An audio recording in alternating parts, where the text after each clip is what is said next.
깨끗하게 내놓으시고 특히 이제 옥수수를 심으셨는데 한 해는 옥수수 농사 잘 되셔가지고요 무려 10,000개나 되셨대요. 그래서 그걸 다 일일이 쪄셔가지고 손수 찌셔서 고마우신 분들 찾아오신 분들이나 아니면 못 오시는 분들은 직접 삶아서 찾아가세요.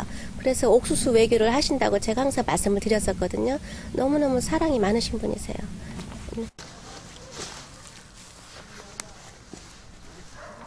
만약 위안부로 끌려가지만 않았다면 할머니는 작은 텃밭을 가꿔 이웃과 나눠 먹는 그런 가장 평범한 모습으로 살고 싶었는 것인지도 모른다. 손이 다 손톱이 다 딸갔더라고요. 그런데 그래 막 그거 한 줄 모르고 그래 지어가지고 농사를 지어가지고 또 그 갖다 놓나 다 가져다니면서 한낙하는 거 대모 나오면서 그걸 또 제가 오지 않습니까? 이어서 이제 올라가면 그러면 밤도 주워가지고 삶아가지고 그걸 가지고 또 거기다가 이제 또 양말을 또 새 양말에다가 넣어가지고 또 이래가지고 콩 이어줍니다. 아니 형님 내 안 가져가 그러면 가면서 먹어. 그러면 이게 제가 차에 이래 오면서 이래가 하면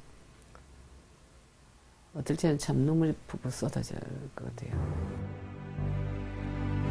정신대 문제 대책협의회에서는 1995년 북경에서 열린 세계 여성대회에 위안부 할머니들과 함께 참가해 위안부 문제가 여성 인권 침해에 관한 가장 비참한 사례임을 국제사회에 알렸다.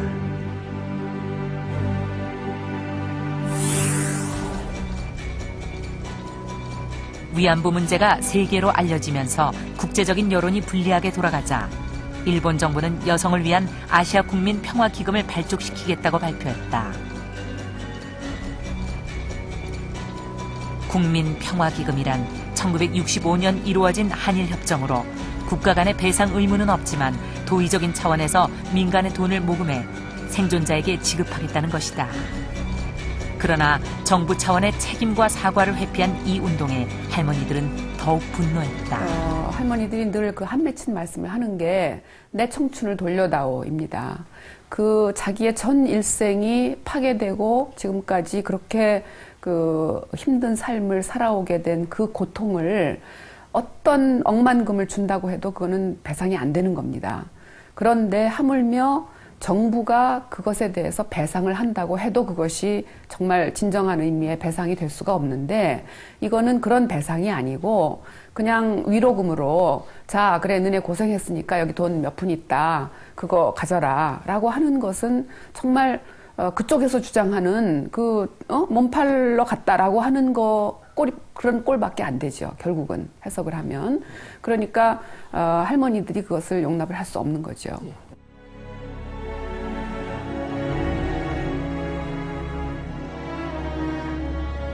1997년 12월 최초 증언 이후 6년여간 줄기차게 일본 정부에 공식적인 사과와 배상을 요구하던 김학순 할머니가 아무런 답변도 듣지 못한 채 세상을 떠났다.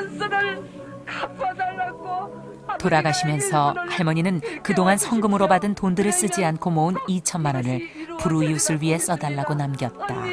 거의 잠도 서서 이제 우리 김학순 할머니의 육성을 들어보시겠습니다. 아재를 가져가지고 민영 그때 일으킨 건 우리 일본 나라에서 일으킨 전쟁이야. 그런데 사지 없이 다시 어느 나라를 이렇게 망쳐놓고 왜 사죄를 안 하냐. 사죄부터 쫓아갔어. 지난 2000년 일본 도쿄 시내에서 의미 있는 행사가 열렸다. 일본군 성노예 전범 여성 국제법정. 남북한을 비롯해 아시아 8개국 피해 여성들과 시민단체들이 마련한 이 시민법정은 그동안 여러 차례 일본 법정에 기소장을 제출하려 했으나 기소장에 접수조차 되지 않은 데 반발해 직접 재판을 열기로 한 것이다.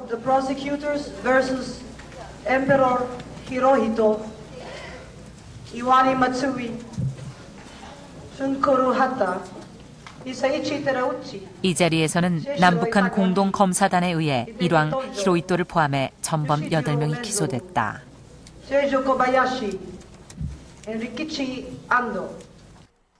여성 법정을 준비하기 위해서 남북, 북남 양측의 검사들이 함께 만나서 공동의 검사 기소장을 작성을 했고, 이제 양측의 검사들이 공동으로 그 기소 사실을 증명하고 또 설명하기 위해서 이 자리에 함께했습니다. 그렇게 노예처럼 끌고 가서 사람을 말 안 들으면 때리고 또 기소 내용의 중요한 부분을 차지하는 것은 생존자들의 증언이었다. 남북한의 생존 위안부들이 함께 증언자로 법정에 섰다. 윤두 같은 거를 가지고 벌거에 달아가지고 그래 여기를 찍었어요.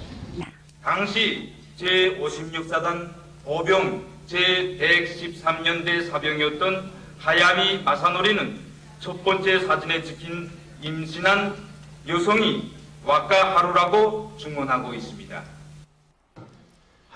연합군에게 포로로 잡힐 당시 만삭의 몸이었던 와카 하루, 즉 북한 위안부 박영심 할머니도 이날 법정에 증언자로 참석했다.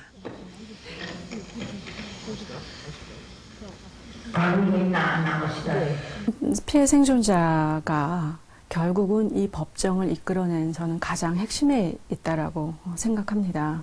따라서 이들이 자신이 생존자임을 밝히고 사회적으로 이것을 공포해서 드러냈기 때문에 이런 법정이 가능했던 것이거든요.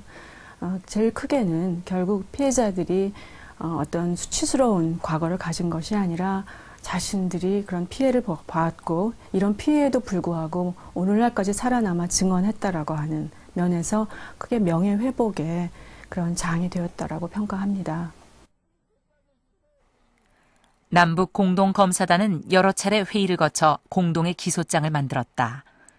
그 내용을 보면 법정 헌장 11조에 부여된 권한으로 일본군 위안소의 정책 수립과 시행, 한국인 위안부 강제 연행, 위안소에서 자행된 범죄 중 강간, 고문, 상해, 살인 등 혐의로 일본 정부와 전범 8명을 기소했다. Today, the judges have found Emperor Hirohito guilty of crimes against humanity. 3일간의 기소가 끝나고 판결이 내려지던 날, 세계 인권 판사단은 전원일치로 피고들에게 유죄를 선고했다. 시민 법정이긴 하지만 일본 천황이 유죄 판결을 받은 것은 상징적인 사건이었다. 이 세상에 정의는 살아있습니다. 히로시토는 유죄 판결을 받았고 일본 국가는 책임을 물어줬습니다. 이들은 당시에 이미 국제법적으로 또 관습법적으로 인정되고 있던 법률을 위반하여 인도에 관한 범죄를 저질렀다는 것이 명료화되었고요. 성노예제라고 하는 일본 군대의 일부로서의 어떤 제도를 위반하고 실행한 책임자라고 하는 것에 대해서도 명확한 재판부의 판결이 있었습니다. 물론 저희 법정이 시민법정인 바 특별히 형량을 정하지는 아니하였습니다. 그렇지만 이들에 대해서 특히 히로히토 천황에 대해서 유죄 판결을 내린 것은 큰 의의가 있다고 하겠습니다.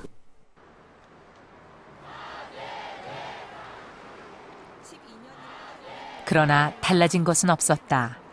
일본 정부는 여전히 국가적인 차원의 사과와 배상을 하지 않았고 할머니들은 여전히 수요 시위를 계속하고 있었다. 1992년 1월 첫 집회를 시작한 이래 2004년 3월